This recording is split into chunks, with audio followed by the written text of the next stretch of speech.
Welcome to Satsang with Satri and Satyamai. My name is Rasmus, and I will provide a brief introduction for you today. So I'd like to speak a little bit about faith. Yesterday, I spontaneously took a walk around the mountain with two of my friends in our retreat, Pele and Bodhidas. And we parked our bikes at Ramanashram, and as we were leaving there was a dog that came up to us, and we left. We were walking out, and the dog kept walking along with us. We thought, this is curious. It happens often in India. But it just kept walking with us. And it walked all the way around the mountain with us, back to Ramanashram.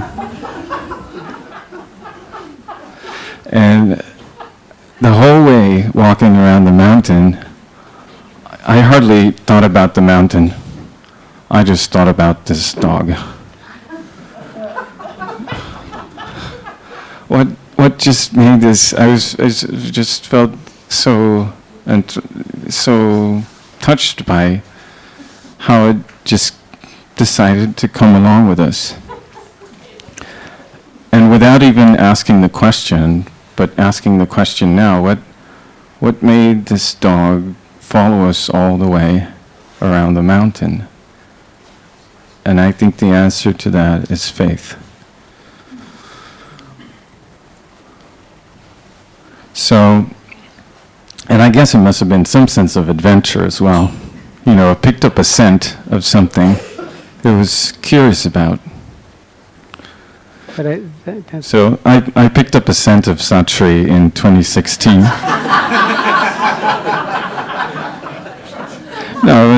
And I was rowing a boat in a lake in Sweden, and I was thinking about your name. And as I was walking away from the lake, I looked down over the fields and the lake, and I just thought your name, and it felt like truth. I could just feel it inside of me and in the whole space around me. And later we met, and I felt really seen, and I started walking the path with faith. And even though many times I might not know, I certainly do not know from here what is going on or what I'm doing, I stand by this faith of mine.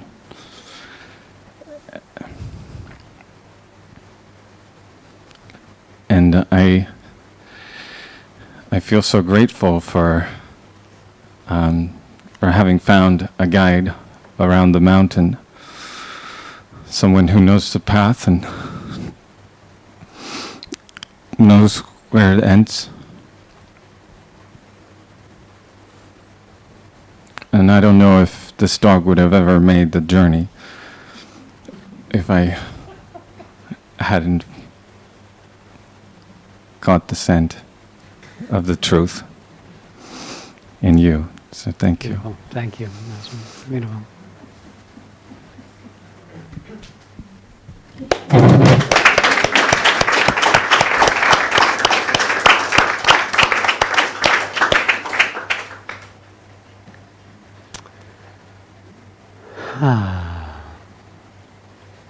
All right, so welcome.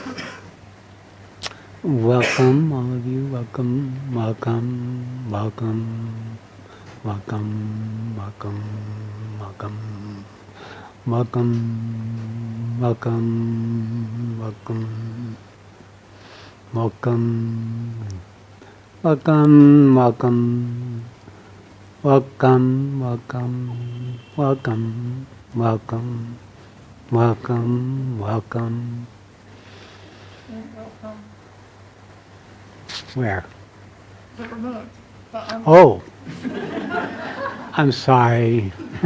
I missed you. I forgot you guys again. Please forgive me. Welcome. Namaste. It's interesting, Rasmus, because I've highlighted the chapter addressing faith. So I wanted to speak about this because the Gita says something quite powerful. It's the Bhagavad Gita. And it's basically a revelation of the nature of spirit, matter, spiritual path, and the relationship between the teacher and the student. In this chapter 17, Krishna says, Arjuna, the faith of embodied beings is of three types, sattvic, rajasic, and tamasic. These are born of their innate nature. Now know it from me. The faith of the being is always molded by his innate nature, or hers innate nature. Mankind, humankind, is basically made of faith. Whatever is the nature of this faith, he or she attains that.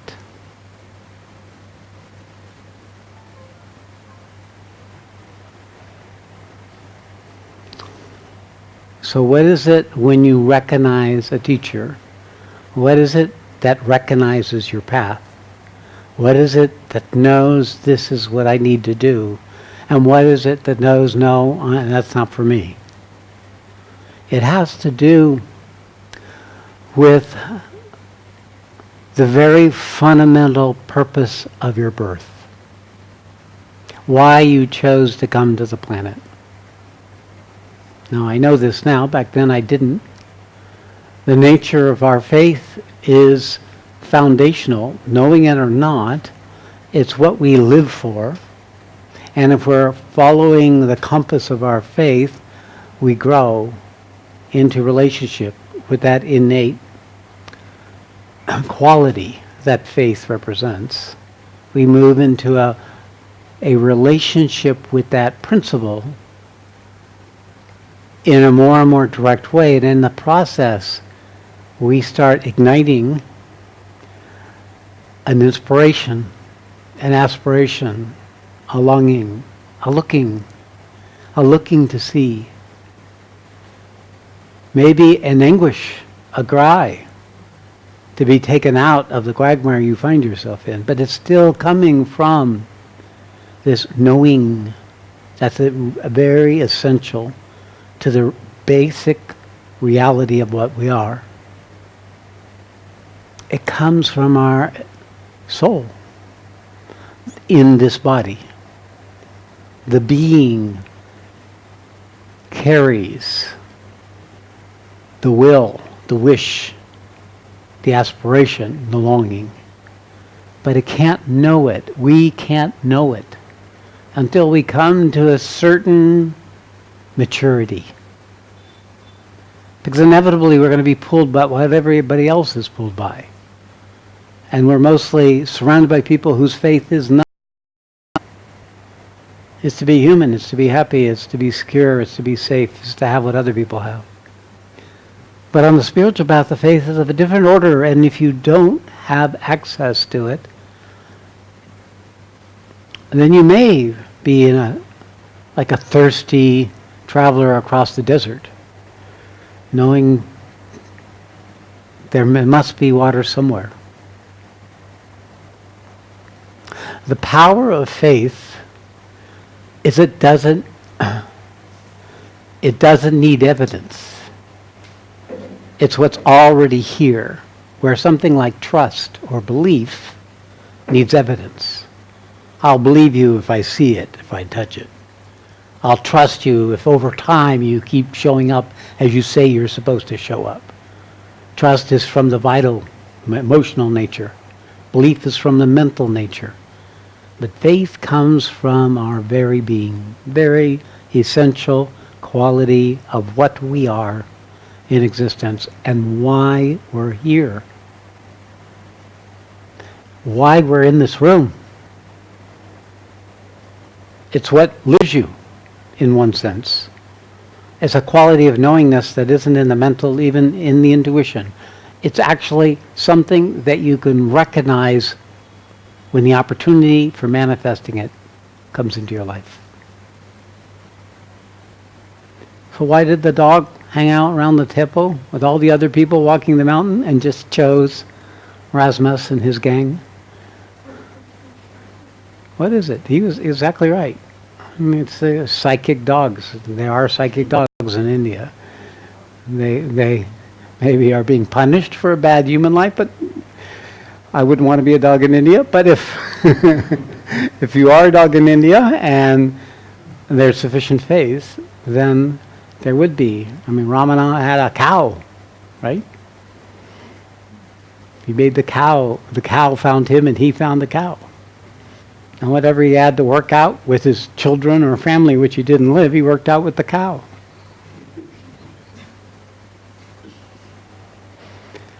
So the nature of faith. And that actually is what we're looking at. What is the nature of that which has faith? That quality of us that will walk around the mountain despite all the distractions, despite all the other things it could be doing, and staying with the same group of people. What is that? I'd say that's a mature faith. That's evidence of someone who has chosen what their faith is telling him more times than not.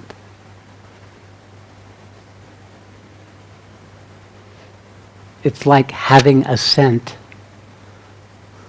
for life, for truth, for God, for whatever is sacred for you, whatever brings meaning and value to you.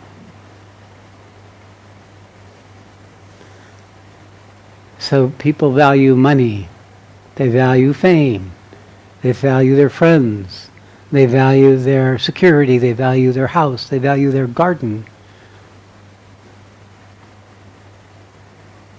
And if that faith is of that nature, earthy, human, then they can be fulfilled with those things.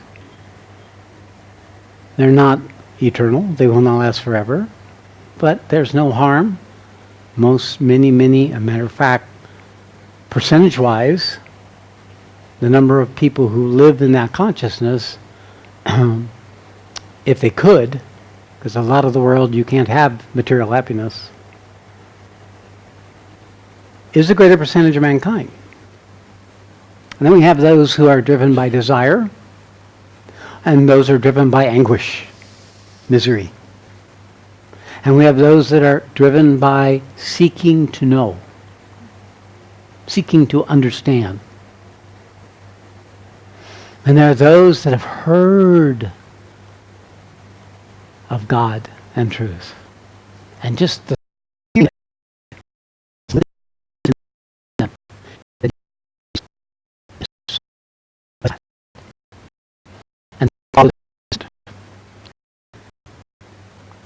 But faith is not enough unless we have learned to live. Learned what it takes to just be a human being. To come into life and play our part. To do what's before us to do. The more we do that, the more we can trust ourselves in the world, the more we're likely to choose the faith when that gets recognized. So the more mature we are in being able to organize our lives to meet the requirements, the material, the obligations, the commitments, the things that you made important, the more we prepare ourselves for staying on the path when faith comes. But the very clarity of your own faith, it's going to vary. For some, the faith is will take us to the self. Ramana Maharishi. All I want to know is be able to stay connected to my inner being. I want to rest there. I want to have that available for me even while I live my life. If I can have that, that's enough. I want to know peace. I want to be able to evoke peace in the course of my day. I could connect with that higher self whenever I get overtaken or whenever there's a challenge before me and I don't know how to meet. That would be enough for me. Maharishi Yogi, he taught the yoga of meditation. It's widespread as much as it is because many, many people just want to bring that amount of spirit into their lives. And that amount is enough. Now for some, it isn't enough. Maybe it's familiar territory. It's not enough just to be happy, just to love reading spiritual books, just to go to seminars now and then. It doesn't do it. And there's a thing that happens when we're no longer able to have our outer life reflect the inner calling. And that thing that happens is a form of subconscious despair, like an emptiness, a longing for something that's not here, but it's not the human longing, the human wanting. It's an existential angst. It could become an existential crisis. And that's because the faith is trying to come to the surface through the person that has established fulfillment in a zone that's not at the vibration of their faith. It may be an interim zone. It may be in the territory. But then that kind of happiness no longer holds you. You become dissatisfied with happiness. You get dissatisfied with your good friends, going out and having a beer or a cappuccino and talking about the latest spiritual teacher and what happened for you and what happened for them and the latest scandal. Becomes a social aspect, a social life, spiritual social life. And you can be comfortable. You don't necessarily know that this is what you want, but maybe you don't know there's another choice. Maybe you don't know until it shows up.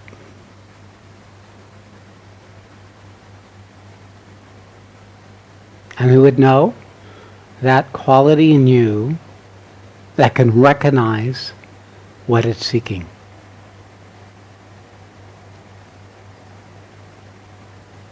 This is true in human relations. We often work out karma in the human domain.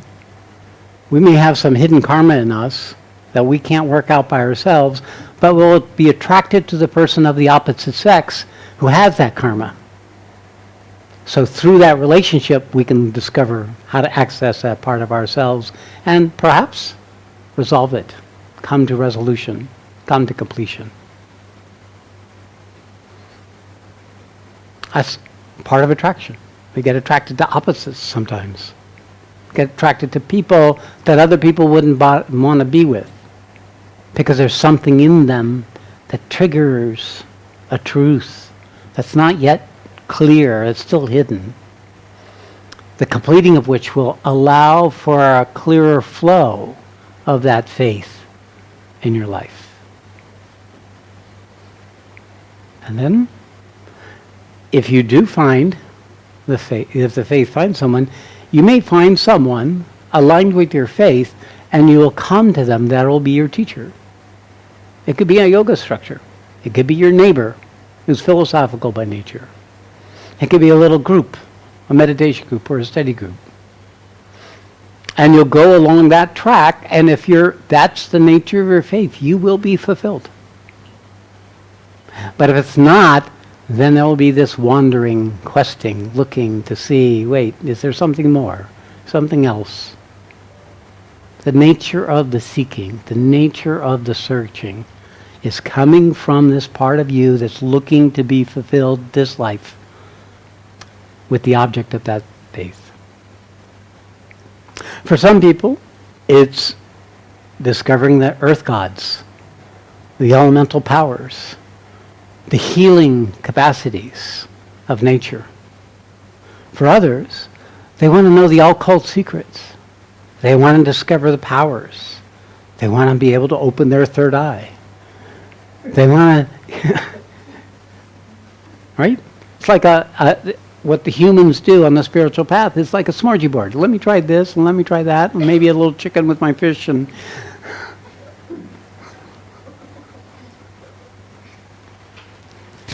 we can be distracted forever, especially in this time, in this era. It's hard because there's so many choices, not so too few, and that was the path. The past was too few choices. And only rare did you come across somebody. Now there's so many choices you wouldn't know which one was the right one or not. But who knows this? It's the part of us that says yes. I call it recognition.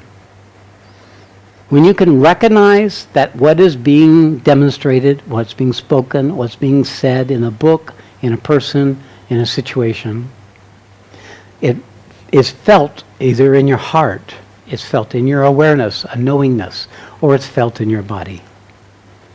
There's this, yes, that.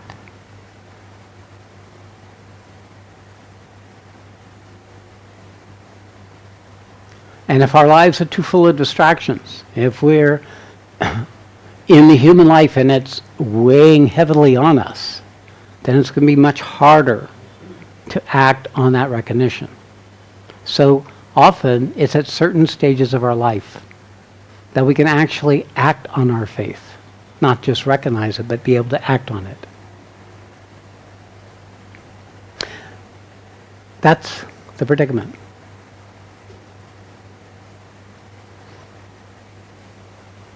So I know in my work, people come to me in all kinds of faiths. If someone is learning to meditate, they'll come to me and they'll be fulfilled. And that'll be enough for them. If somebody wants to gain a little power, they want their third eye open, or they want to know what Kundalini Shakti feels like, or they want to have a glimpse of the alternate world that isn't drug-induced. They want to be able to step out of themselves and get the moment of a glimpse of something greater, because you've heard other people speak of their awakening experience. You want to awaken. Then you'll get that. And if that's enough, then I've done my role. But if you want to know God, and I have people who come to me who want to know God. Why? Because God's living within them. And I'll take them to that God within them, that divine mother, that divine father, that beneficent consciousness. And a few want to know truth. They want to know the absolute reality. They want to know that fundamental principle from which we all emerged. Like a flame, a moth to flame. And then I'll take them to that. It's not that I do that. It's just what happens. And the amount of progress a person's make is proportional to, one, their faith and their readiness or maturity. You can come some distance on the spiritual path, but if there's a piece of your life incomplete, if there's something you wish you had, then that piece will require you to go back into life and meet it, or burn out that wish in the energetic field of your expanding consciousness. Because ultimately, we lose everything. Everything we thought as human beings, everything we thought in the beginning of the spiritual path, everything we thought up to the stage we've come to prior to the next stage. And this is my experience of the journey. It is like walking from the lower, coming out of Kathmandu and coming into the foothills of the Himalayas. You climb one hill, and then another hill, and a valley, and a hill, and a valley, and then there's constantly the next hill. You think this has got to be it, I'm going to see Everest the next hill. You get to the top, oh, there's more hills. The spiritual path is like this. It's an endless unfolding of a possibility that cannot be fully appreciated until we've come to the previous hill. Till we've made some progress in the life we lived, in the seeking we've had, in our own capacity to that point. And then we won't be pulled to take a hill. We'll build a nice little house overlooking the hills we've crossed and overlooking the hills that you have yet to cross. And you'll say, this is good.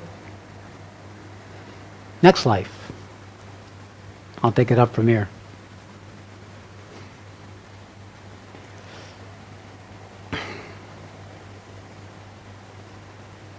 Some of you are just pulled for truth. Truth is the highest frequency. I call it the Supreme Being, the Sat. I give it a number of names. The Absolute. And when you meet that, you're irrevocably changed. But it's very hard to meet it. Our whole system has to be prepared. Otherwise, we just become a mess. I call premature enlightenments. A lot of them are in mental health care. Too much truth, not enough readiness. Drugs help that too, cause that too. Gives you glimpses that you weren't ready for.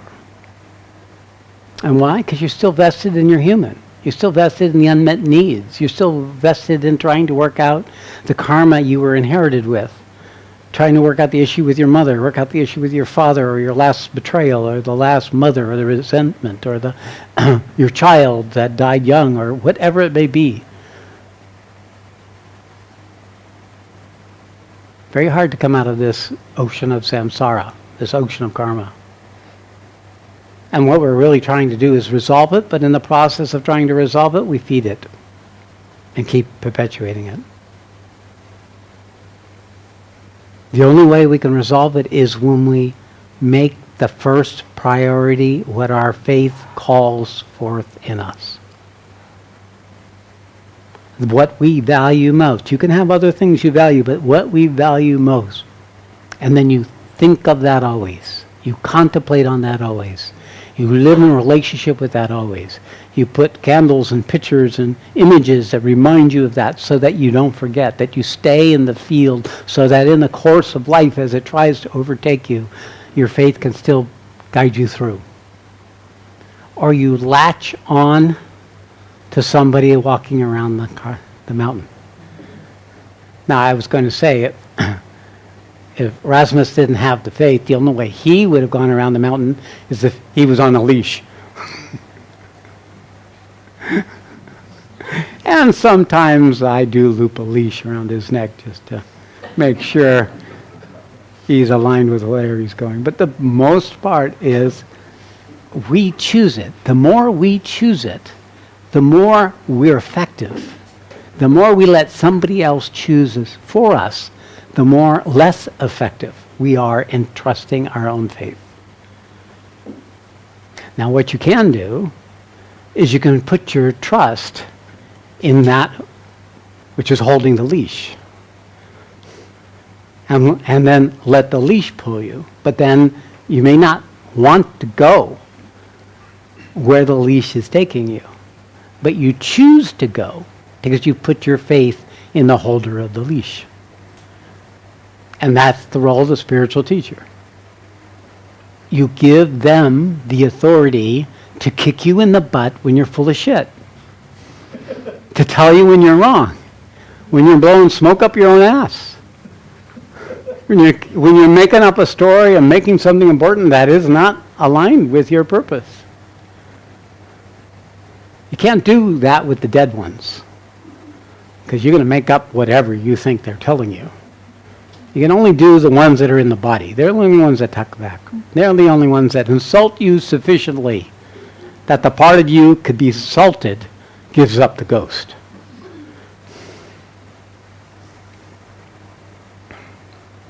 It's really the best kind of teacher is more like a coach. one who's calling us up to go beyond ourselves. With love, but truth. Because that's exactly my experience. Quit fooling yourself. Doing the same thing you've done in the past that has ended up in a very familiar, unhappy place. A very familiar place.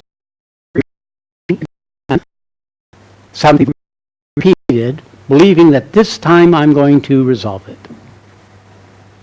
This relationship's going to be the one. All right, Satchimai. What? I just wanted to call you into existence in your body. Okay, I know you're now. I know. She goes into. Yeah, she's my energy sink. So when the energy builds in my system, it goes to her, knocks her out, so that I can keep relating to you. It's not easy to keep down at this level and keep having this kind of conversation and not losing it. I mean, it'd be perfectly fine. Just sit here and you'd wait until I said another word. But I have a different mission. The nature of my work is called New Dharma. That is, in this time, to bring forward a life based on a faith that's the essential faith of our true nature. Not a life based on a faith of a belief system or a faith based on what you trust or don't trust. Because those come from ego, be it the mind or the emotions. And the ego is, what's the cost-benefit ratio? If I do this, what do I have to give up and what do I get for it? As long as I got a profit, fine. What does that is the thing that gets in the way of your faith. The part of you that's still calculating what's in it for me. That is not the faith, that's the person. That's the human being. That's the conditioned self. If we want to go beyond that, then we have to give our willingness, our ability to hear. We have to open up our listening. We have to be willing to go beyond what we know. It's not a matter of trust or belief. It's a matter of following your heart, your own direct experience, your own wisdom. Wisdom.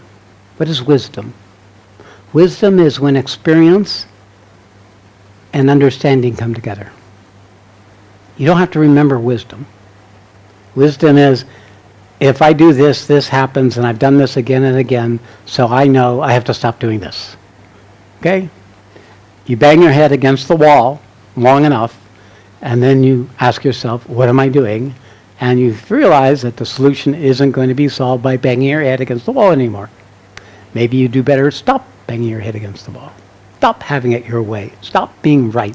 Stop trying to control it. Stop trying to have it show up a way you imagined it should be.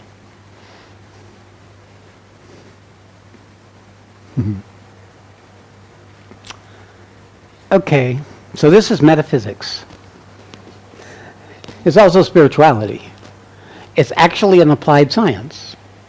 And the Bhagavad Gita, the book I use, is very clear on the different steps and the stages of what's necessary to come to the different qualities of attainment, depending upon the nature of our faith. So what are you seeking? What is the nature of your faith? What's the deepest longing in your very being? What lifts you? What inspires you? What rings true? What grabs you and you follow it around the mountain? What is that quality of you? And what have you named it that? What have you been able to come up with? I want truth above all. I want to know God. I want to live in the embrace of the Divine Mother or the Divine Father. I want to fulfill the possibility that I sense I carry for this life. Maybe it's, I want to just get over myself. I just want to know it's possible.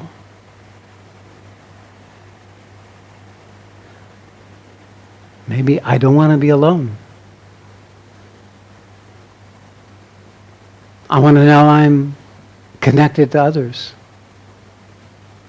I want to feel the oneness that I had a glimpse of. I want to be in that freedom that I had a glimpse of. I want to live from that place. So that's what I invite you to bring forward. Okay? What is the nature of your faith? You know, it doesn't necessarily have to be a final answer. It could be kind of what's there right now. What word you can assign to it. What's the call of your soul? What's the cry of your being? What does it feel like for you right now?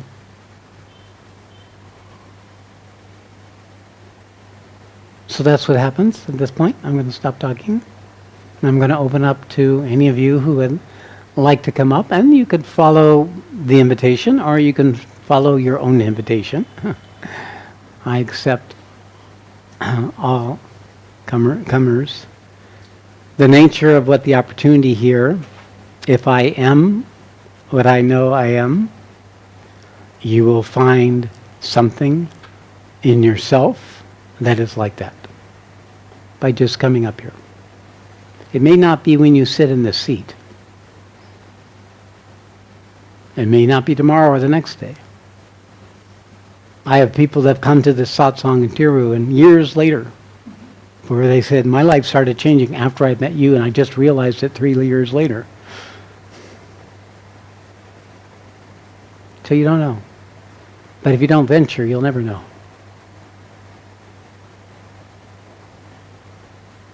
One of the most powerful ways we empower our faith is to take an action aligned with it.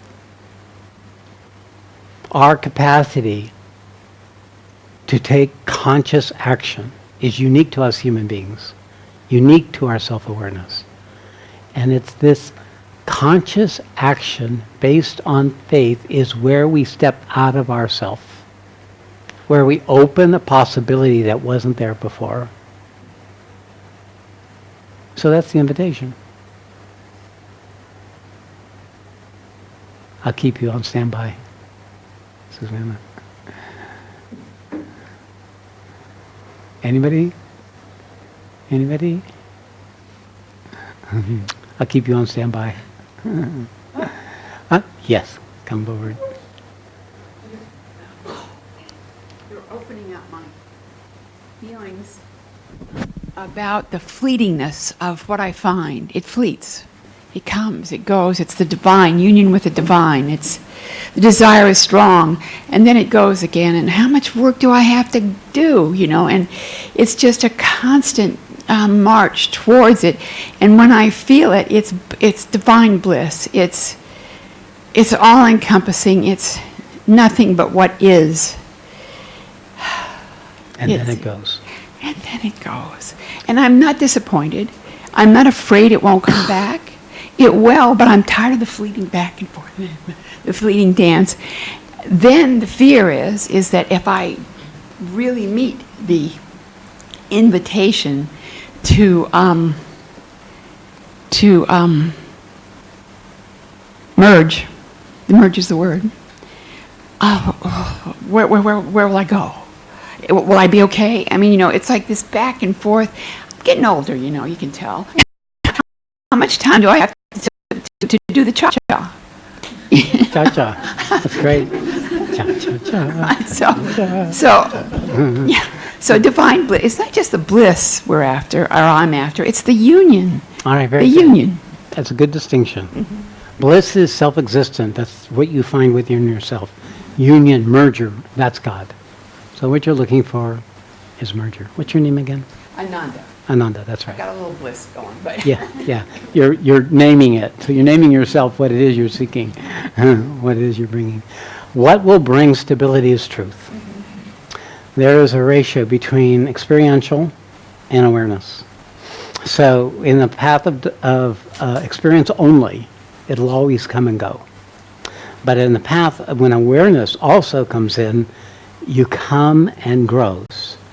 Because what becomes important is not the feeling of the merger, but the sense of movement towards truth.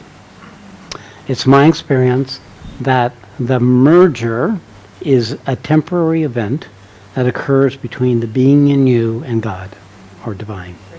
And because you're there, it comes and goes. The merger with God will always leave you until the anguish of separation becomes so terrible that everything in you burns and wants to burn like a moth in flame. So you would have to be willing to suffer the price, to let yourself experience the price of separation. And experience it isn't an idea. It really is proportional to the degree of our faith. Because what's stopping you is your attachments. What's stopping you is your preferences. And the things that you've assigned values for safety, for comfort, for your sense of self-worth, the things that protect you from diminishment, the strategies of bringing forward the person of you into your life. See what you get when you sign up for a salvation?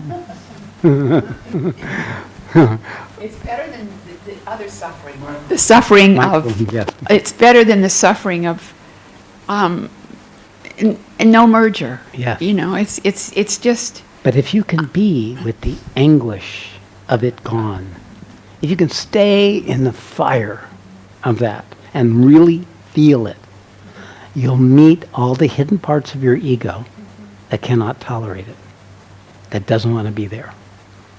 The dark places that we never wanted to know were there. That process is automatic when the faith becomes, I would rather drowned than give it up. It is a feeding of the fire, making the fire more important than the outcome. The merger comes, okay, that's nice. But you don't cling to the merger. Matter of fact, what will happen for me is I got tired of the merger because I wanted the fire. And that's what takes you to really is the source of Ananda. See, it's like chicken or the egg. Ananda is like the egg. But you really want the chicken, and the chicken is truth. If you get to truth, Ananda's always there, can always be created, but your attachment to it goes away. Life is nothing but Ananda, in fact. If we're in truth, it's all Ananda, it's all a miracle. If we're grabbing on to the moments and glimpses, then we're going to use them up because by being with them, they disappear. Just like when we're with our shit and we can be with our shit, it also disappears. When you learn how to be with that which you don't know how to be with, you expand your ability to be. And that is the basis of all happiness and love and truth and fulfillment. So we got to find the parts that we're still vested in, that we've given too much value to due to the course of our human living. And, you know, you've evolved, you've created, you've gotten as far as you've gotten, you're recognizing what the opportunity is, and you're still hedging your bets. You're selling shorts on the stock of Satri. She's not there yet. Some of you are here. I have people in the room, they've given up everything. They put everything on the table, win or lose. And they would prefer to lose everything. Because then you got nothing to lose. Truth is getting to the place where you are is eternally fulfilling. In any one moment, in any situation, if you're sick or riddled with cancer or someone dear to you has died, you're always there. It's always fulfilling. It's always this. There is nothing else. Coming to that with the Ananda is the correct balance. Truth with love becomes divine human. And that's really, when you find it, when you have a taste of it, when you're in the truth and you're in the love, You know, this is it. This is life to be lived. This is how to live. This is what I was born for. This was the purpose. And then faith is no longer required. You don't need faith because you have it. It dissolves in the fullness of the recognition of both these aspects. Okay. I have one more question, and that is, I've got this mental idea that the only way is meditation. And so I'm upping the ante with the meditation Good. and thinking that's the path. But is there more to it than just trying to keep your mind quiet? Have a teacher. Okay. Easy. Yep. Done. That's it, because we can only go as far. You can pull ourselves up by our own bootstraps so far. You got to have somebody else who can pull it beyond ourselves. Otherwise, we're not going to get up. So the nature of the journey is also, because then the issues of trust and belief become secondary. The faith is the evidence. The presence of the faith lets you know you're in the right place. The presence of faith is gratitude. The evidence that you're on the right path is the willingness to be immediate, to be open, to discover what is still hidden. It's vibrant in its recognition. It's alive, truly alive. Not just in the way human beings are alive, but alive as a divine being in its creation.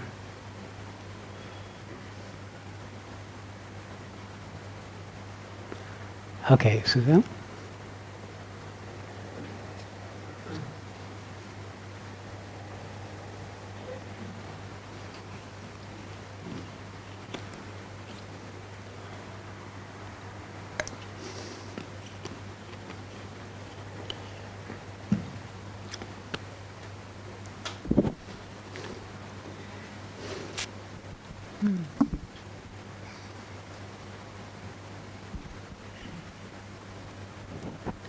When you spoke about union just now, I think I already got some of it, but at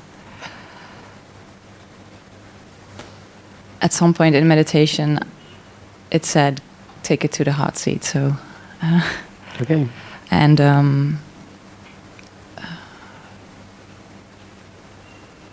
in your talk about shame, so much pieces of the puzzle that were scattered came sort of rushing in, trying to organize itself, and at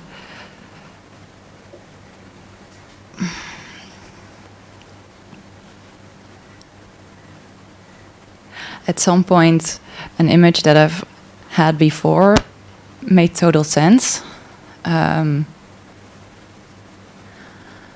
that was me in this body, like a crazy person, rattling the bars of a prison, yelling, "Let me out!" Ugh.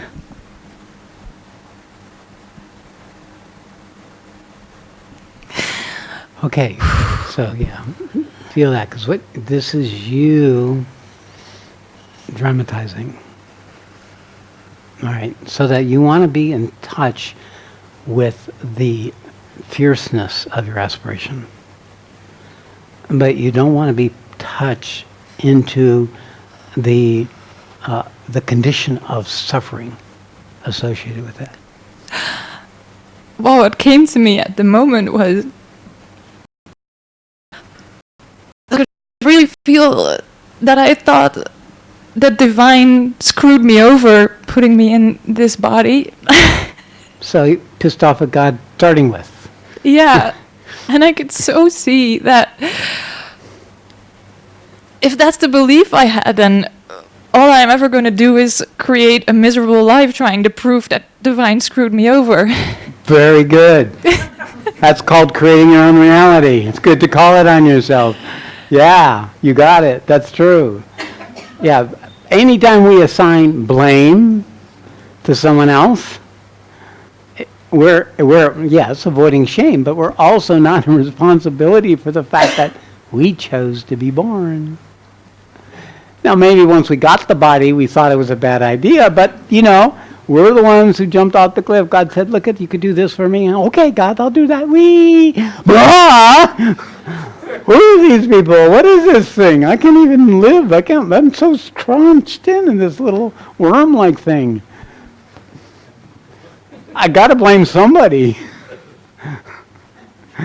So right off the bat, you're resentful for something that sets in motion you being the victim endlessly.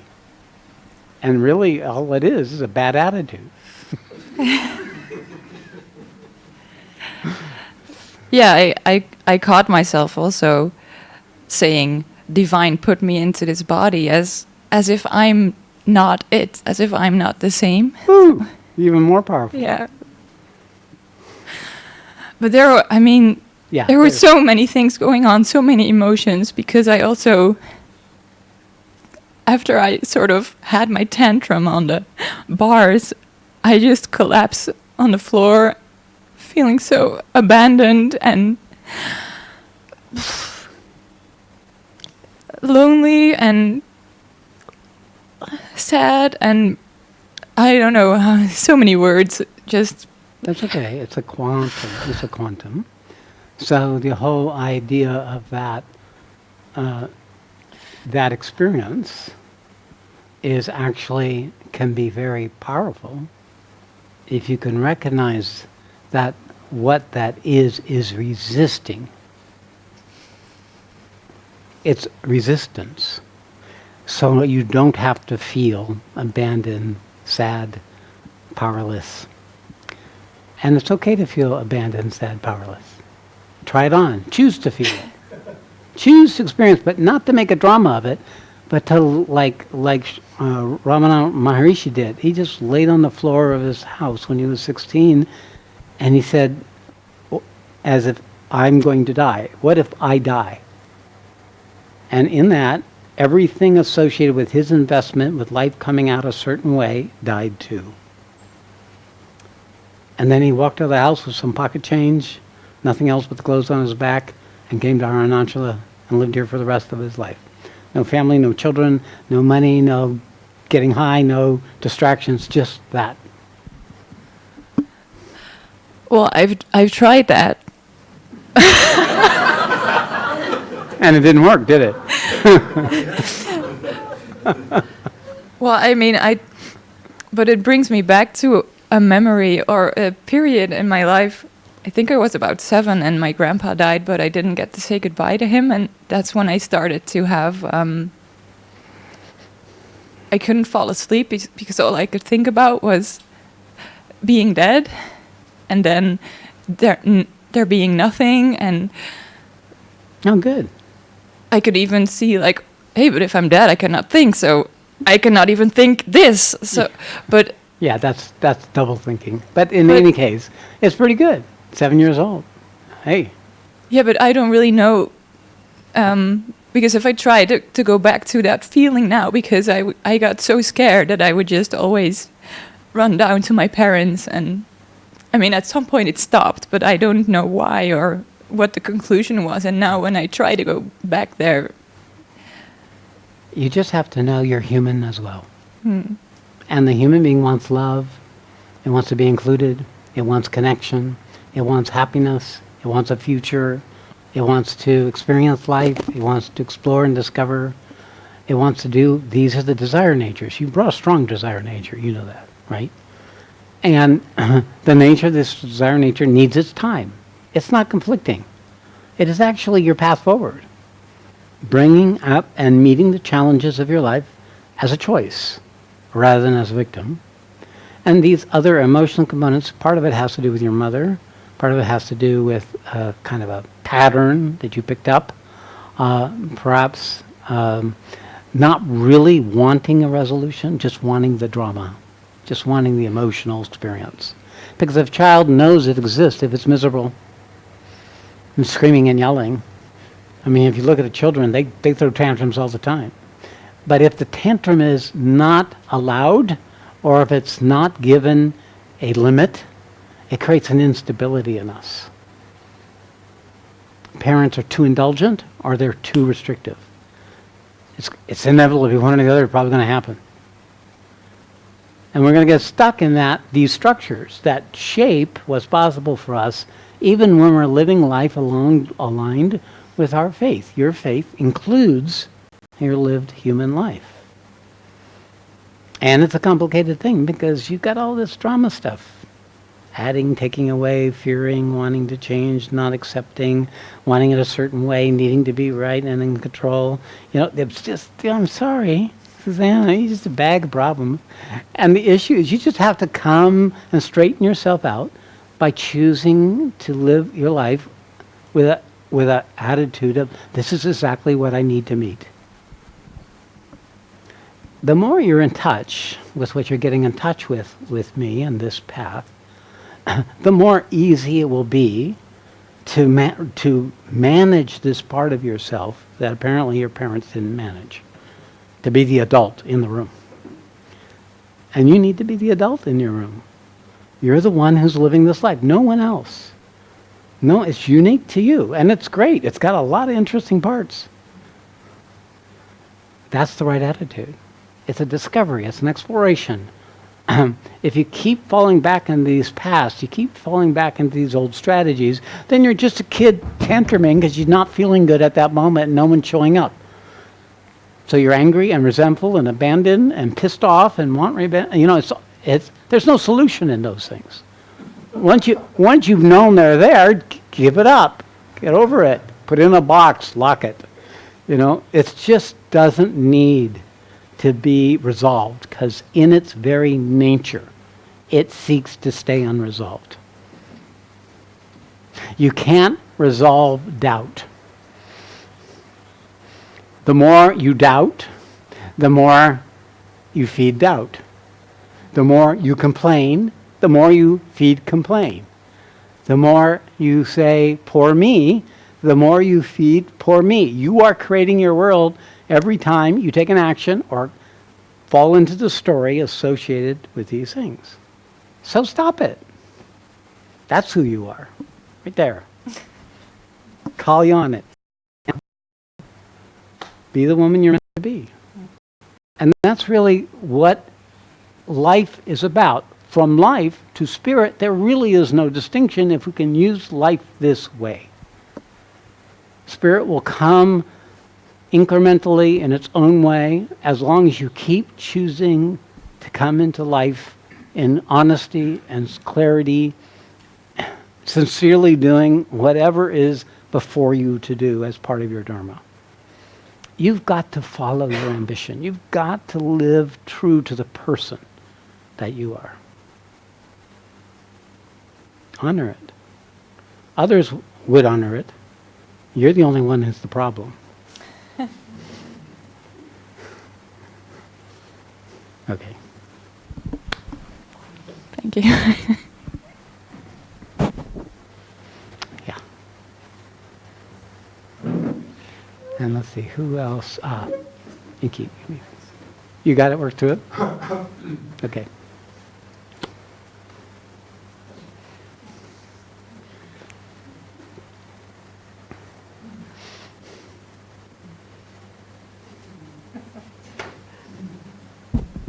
That was good, huh? That was lovely. Yeah. Yeah, and we cannot talk about faith, and I cannot be in that chair. I got to come up here. I got it. Just Because- too good? Yeah, Too good. Yeah, Let's get right next to that, whatever that is. it's really been driving me over this last couple of years. I feel faith really coming to the surface, and I feel it goes hand in hand with the discovery of an inner authority Yes. that I really want to honor and that I really want to explore. Very good. And That is the key lesson of a maturing consciousness is true authority. And true authority is being responsible for how you're creating life showing up the way it is. When we can see life as an opportunity rather than something we have to control, avoid, or have a certain outcome with, then we can come forward and create whatever that is, that relationship, that circumstance, that limitation, the loss of the money in your bank, whatever it would be, as an opportunity. Okay, now I'm broke. How am I going to pay rent? Well, so it's just like you bring yourself into the what is going to be required. Roommates. That's what I need, roommates. And then the rent's going to be a lot less. So it's an attitude. It's a can-do-ness that we create, we bring into existence. We leave behind the victim story. We leave behind, I can't do this. And even though you feel it, you take actions aligned with that true strengthening authority as you've been able to own your own life. I mean, even getting educated, staying in school, putting up with bad bosses, putting up with difficult relationships. I mean, these are all means by which we mature. Means by which we come into a truer relationship with what is our faith and live consistent with that. And sometimes, it does, as my case, I was at the age of 50, when the faith met its fulfillment in that moment, everything that my life was not relevant. I got rid of everything, including for Satsang and my daughter and my house, my car, and my bank account. And the less I had, the happier I was. There comes a time. It may not be permanent, by the way, so you might want to have a hedge somewhere. or someone will support you until you get back on your feet again. But in any case, the issue here is that you align yourself to truth. When you're aligned, then whatever you have to put back in order in your life, you can put back to order. Just one more thing. You didn't lose the opportunity of living aligned with your faith. Most important thing. Now, usually if it's true, if the calling is true, everyone in your life will recognize. I tell people that they get to the place, well, no, everybody thinks I'm crazy, they're angry at me, I have this awakening. You just say, I have no choice. I have to do this. Nobody can argue when you speak from that place. I have to do this. My father came to me, I was like the one good son. He was an architect, married, doing all these things. And here I had this awakening, and I'm leaving everything. And I don't know, did you tell him? He found out? Okay, probably my brother George told him. And he showed up. I mean, he had to drive like 5 hours to show up, and he wanted to talk to me. And at that point, I had decided a 28-day silence. I'm a full-time architect, and I'm doing everything in silence. I have clients come up to me, and I write notes to them. When people call me, Satsang answered the phone, and I would write to her what to say on the phone to the client. And my father came up and said, Scott, what are you doing? You're ruining your life. Your wife was worried about you. You have a wonderful family. Why would you be doing this? And I wrote, because I have to. I don't have a choice. The whole world will move when we're in our own authority. And literally every one of my family members were pulled onto the spiritual path. My mother became my devotee. My first wife of 30 years ago showed up, became my devotee. My son, who was angry with me his whole life, became my devotee. Everything sorts out when we stay aligned with our own faith. It all straightens out. My teacher was 7 years from his wife and 3 children, hadn't seen them since his awakening. And when I showed up, the year I showed up, he went back to them and cleaned it up. His kids are all PhDs and super successful children. It was just as soon they weren't around him those 7 years. We think we need to be there for our children. He was evidence that not being there is probably what helped them the most. You never know. You can't know. But if you follow your truth, if you follow your faith, it all will align. Whatever the lessons may be. Maybe you'll encounter immaturity in you, that you imagined you could do it, but you really weren't ready. Well, that will be a useful lesson. Then you go back and clean up the shit, and you build your life until you are ready, till you know you're ready. Because there is this enthusiasm when the faith first shows itself. If you're a Rajasic person, you want to do everything at once, you become impatient, And that is not enough to sustain all the way around the mountain, even if you have a teacher pulling you on the leash. All right. Thank you. Thank you. All right. Someone else? Do we have time? Do you have a watch? Yeah, you have half hour. Oh, good. So someone else wants to talk. Jeffrey, was that you? Yeah.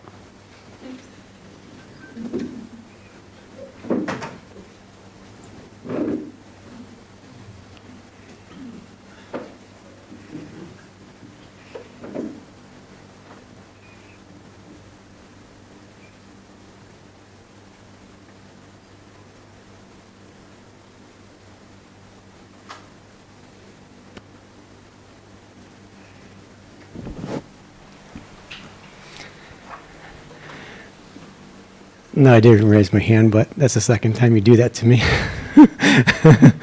So, I'm letting that part of you know you really did want to come up. so, Coach, Yeah. where am I? And what part of you wants to have this answer?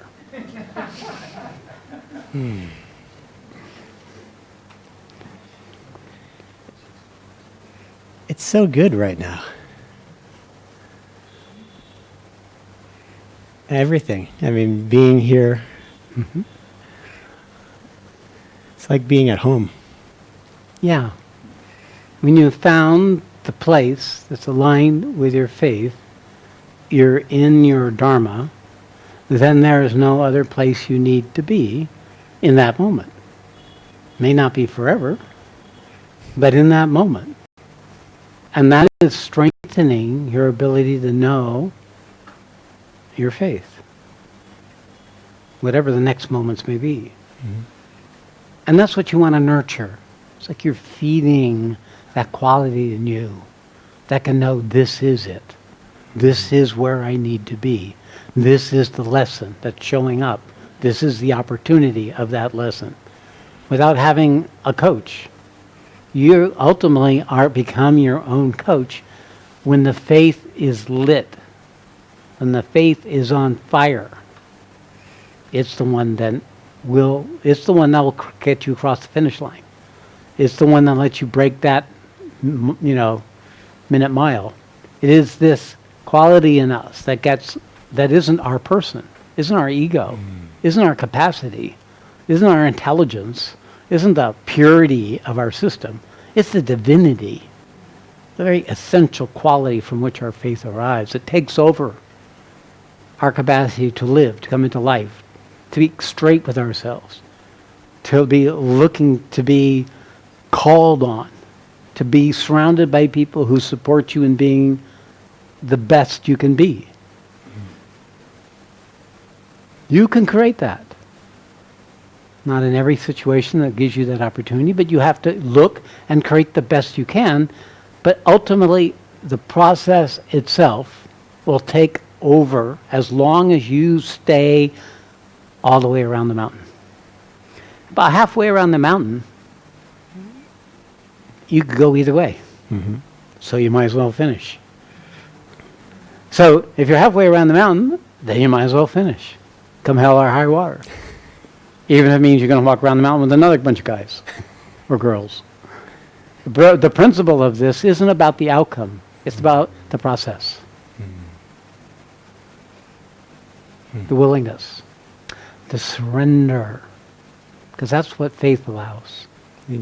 The willingness to surrender. Okay, this is what's here.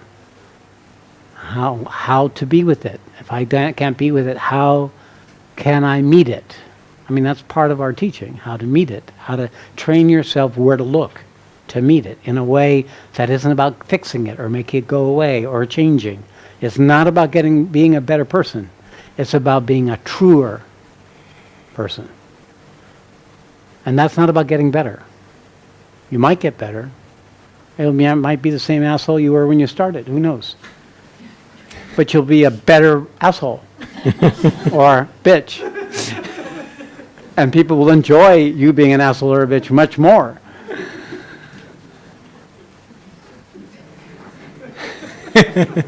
You know, it's not going to look necessarily pretty. It's not going to look like you imagine in the storybooks about spirituality, or the pretense that's out there about what spirituality is, with all the robes and the ceremonies and the chantings and the Haris and the Krishnas and all this. It is something else more essential, more true to the very quality of what you are. All the rest came later. All that was baggage. When people lost access to the truth of what they were, that's what they came up with. Bells and chants and noises and fire ceremonies. And I know I did the whole thing in India, 6 years. You know, and it was enjoyable. I didn't have anything else to do. I had made it.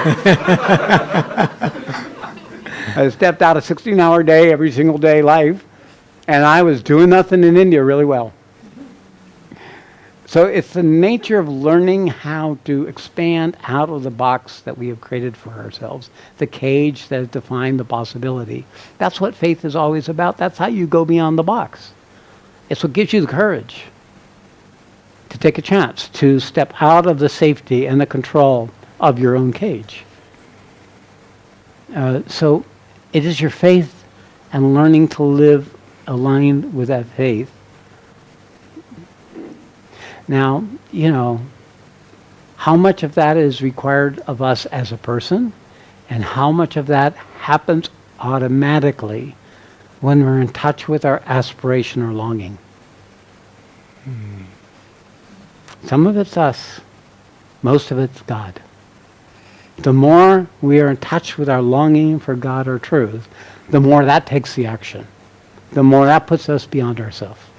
Because that very longing and that very aspiration, it comes both ways. The felt longing or the lifting up aspiration, both can bring forward the necessary action and attitude needed to meet whatever is to be met in the course of the unfolding of the opportunity of what we are.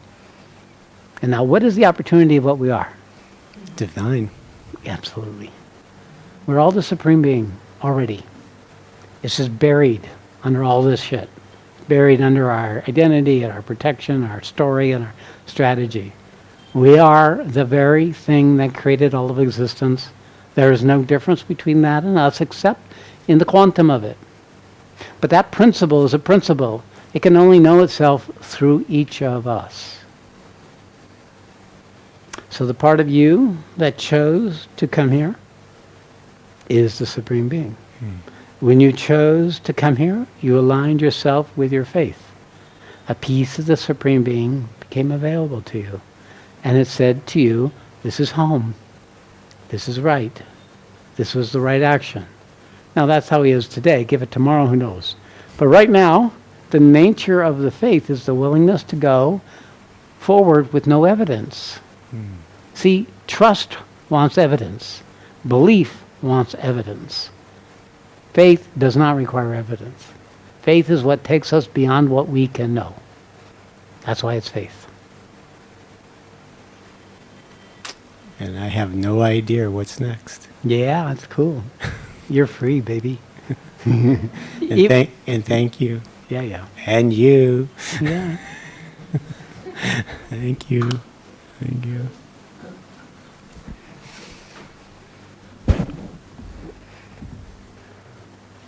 All right, somebody else. This is going good. All right, come on. Eric.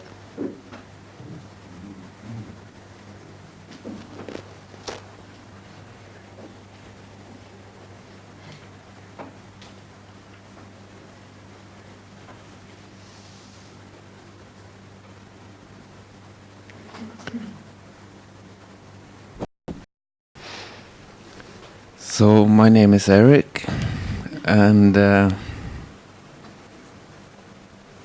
when you were speaking to Rasmus about walking with the leash, I'm not as good as him following in a leash, even though I met him at the same time as him. So There you go. All right. A little willfulness in there. more willfulness than him. Yeah. So I have this story about the first teacher I had and how I tried to surrender with my ego, and I even let her bind me with mantras and vows and but even that didn't help. And how that made me guru traumatized, and now I'm allowed to not walk in the leash because of that. All right, so good. It's an issue of trust. Yeah. That's trust, not faith. Mm-hmm. There's faith there, but it got mingled in with trust. It wanted something from the parent or the mother or the feminine principle.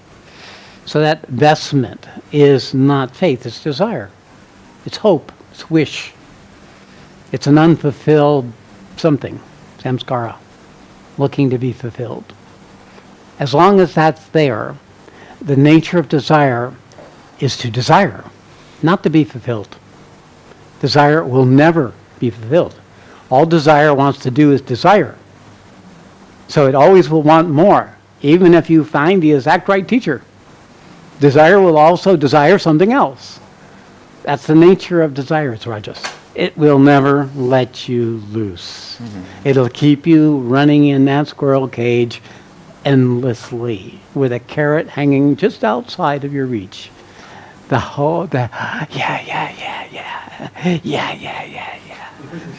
I know when desire disappeared in me, I didn't know how to live. I mean, I literally didn't know. How am I going to wake up in the morning? I was so used to, this was before my awakening. I was so used to living based on desire. I said, how do I live? And then I realized, well, I just get out of bed, go to the bathroom, wash my face, figure out my schedule, make something to eat, go to work, whatever it would be. But it had it's like it all had fallen away. It all had become empty. But I was doing anything, anyway, not knowing any other way to be. So it didn't have desire. So when this came to me, I wasn't looking for it. It found me. Because I learned to live empty, even as a human being. And that's the maturity. That's where we are. The faith then is what's living us. It doesn't have a certain outcome. And then when we come into life without desire, it takes a while, maybe even months, years, before the current of life itself replaces desire. And then it becomes what lives us. So this transition, Westerners are not inclined to. You think it's something you can purchase and get quick. A ready mix enlightenment, Something you can go to a restaurant and order and all you have to do is drink it. It is a process that will take a lifetime. It depends upon how hardwired is the samskaras you bring with yourself. And you're going to have to live life as best you can with that nature. Now, how do you neutralize or quiet the rajas? Is by restraining its impulse to action. So when you restrain the impulse to not go around the mountain, or to resent the leash that's dragging you around the mountain you don't want to go around, it's actually much more efficient to not resist.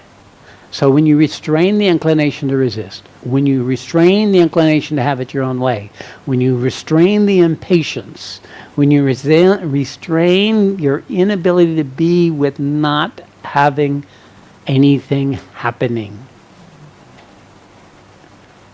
learning how to be in nothing happening, it's a doorway.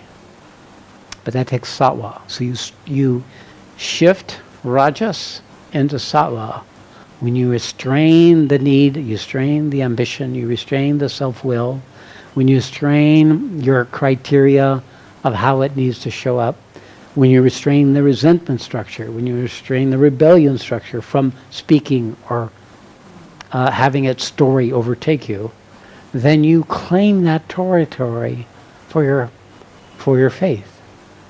Every time you pull back from desire or complaint or dissatisfaction or judgment, you occupy the territory, the attention that you've given to those patterns that do not serve the manifestation of your faith. Can I ask one question? Have you listened to my last small group? I'm just getting to through them right now. So what group are you in? Group 2. I had a big release. Group 2's further on.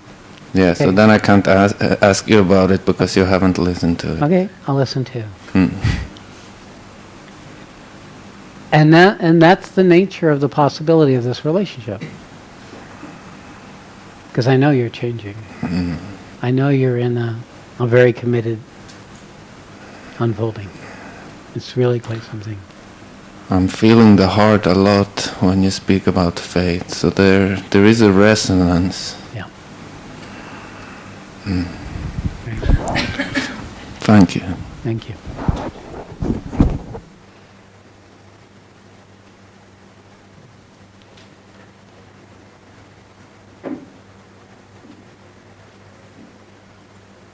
Yeah.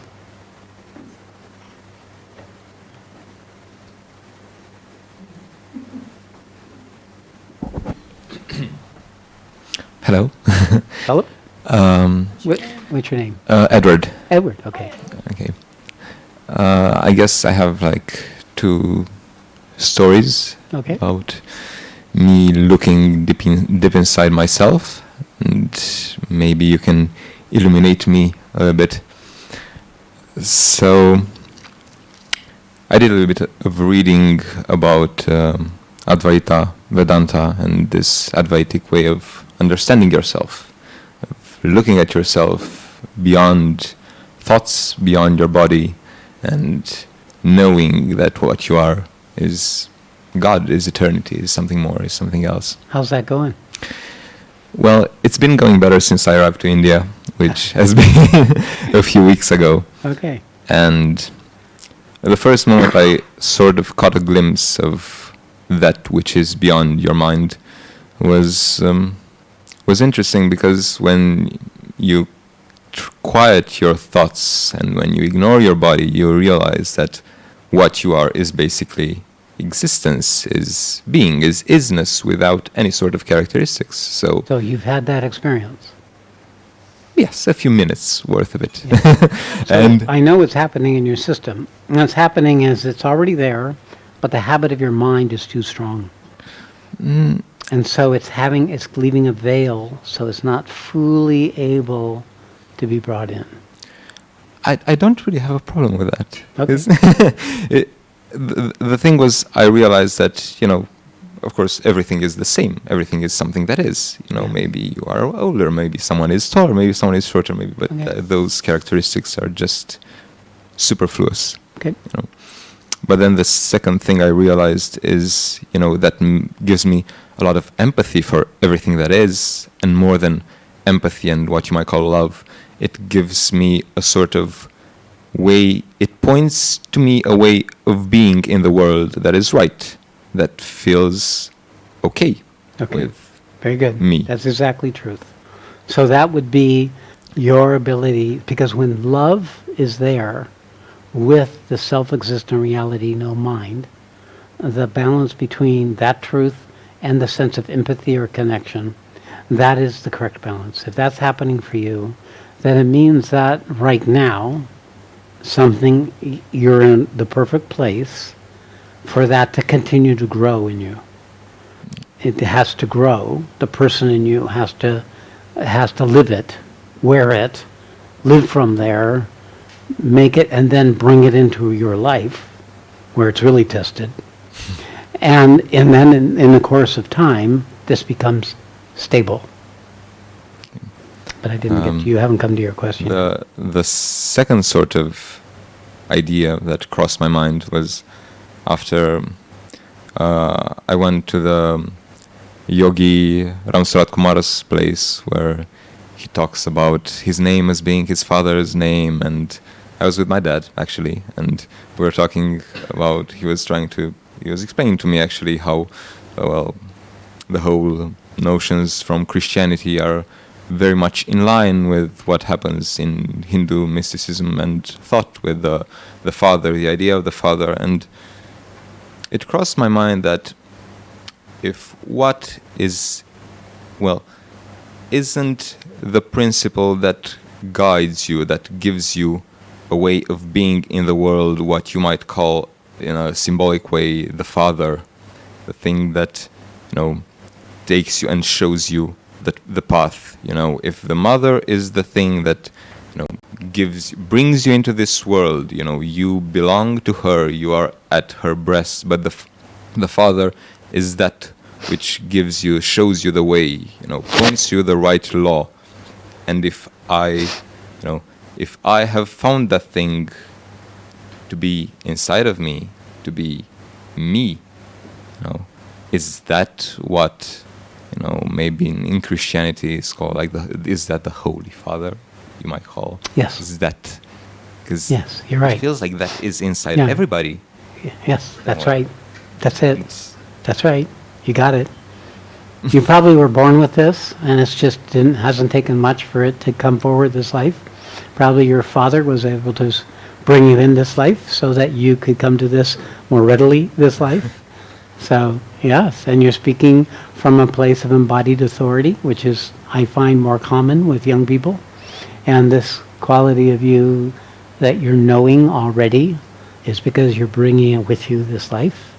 And that father is the one father, the mother is the one mother that lives us all. And we are expressions and instruments for those principles to come into existence, one in truth, one in love. Very good. How old are you? 26. Pretty good. Pretty good. Thank you very much. Yes. Yes. Rama.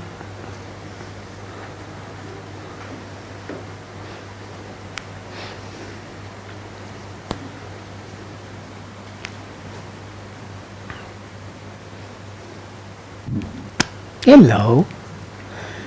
Look who showed up. Who crashed the party? Thank you.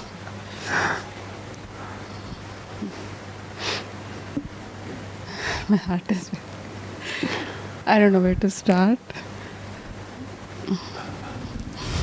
So you came yesterday? Saturday evening. Saturday? Yeah. I got it, so. Good. Welcome. And you're leaving when? Monday morning. Monday morning. Okay. Thanks a lot. Thanks a lot for allowing me to go. Yeah. So you'll be here for the SOT weekend? Yeah. All right. Yeah. Very good. I'm glad you could do that. Thank you. Yeah. So, a quick question. I just wanted some clarification. Like, whenever I think of you, whenever I see you on Crowdcast, when I see, it's like, as I told you last time itself, now we are not outside of me, you are in me, right? Now I don't feel the form or anything of you. It's just that Satshri is enough kind for me. And then my heart is full of love. I feel so much happiness. Whatever it is, it's full.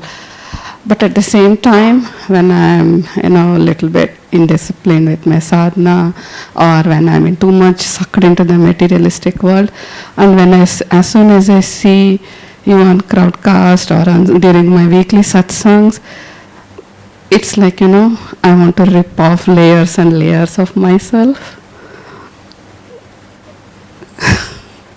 It's like, my God, I am something else. I want to be something else. I'm doing something else.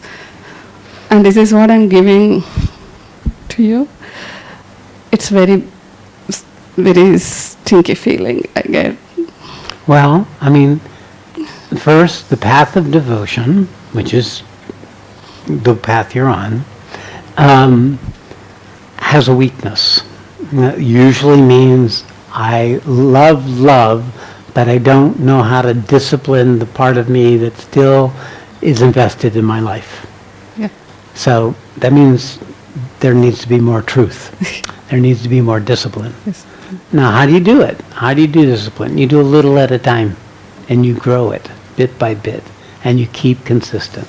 If you can't keep consistent, then you are going to be disappointed with yourself, and you won't want to be yourself.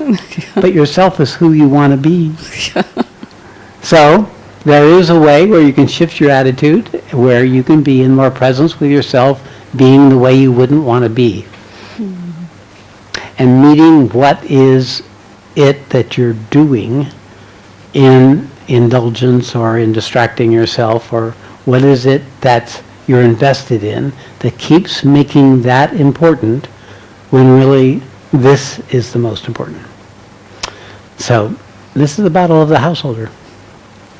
That feeling is very, very deep, that stays. And it's literally, I literally feel like physically doing it. So, there's two parts. One, the devotion is a wonderful feeling. The trusting that grows very much in the Indian culture. So people who are with me from the Indian culture, devotion is more automatic. And the devotion is, then you have that. You have the longing. But you don't have the truth yet, the awareness yet, that can match the longing. So you'll have the longing, but nothing will be able to change past a point. Yeah. This is the problem with the Hindu path. They've got God in an altar in their house. It's one little closet.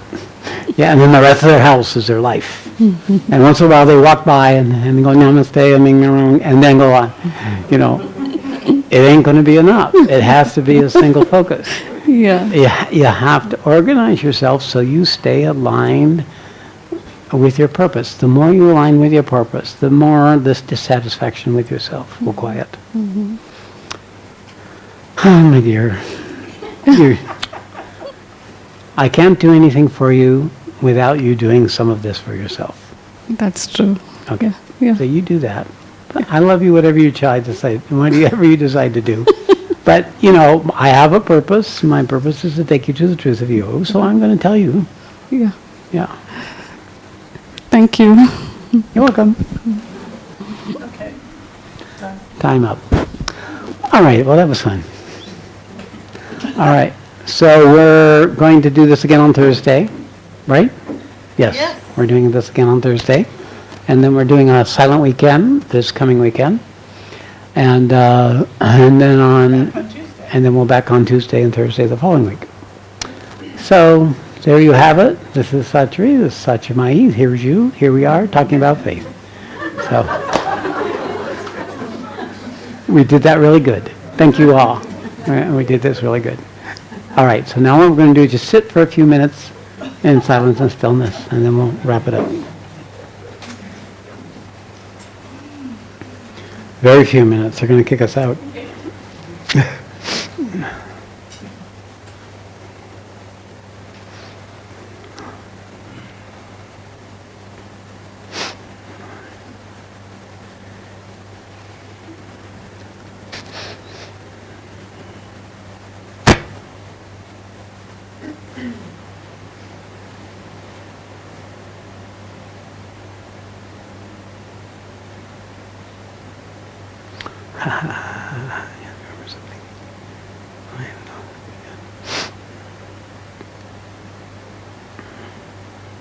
All right, here we go.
Hari Om Tat Sat.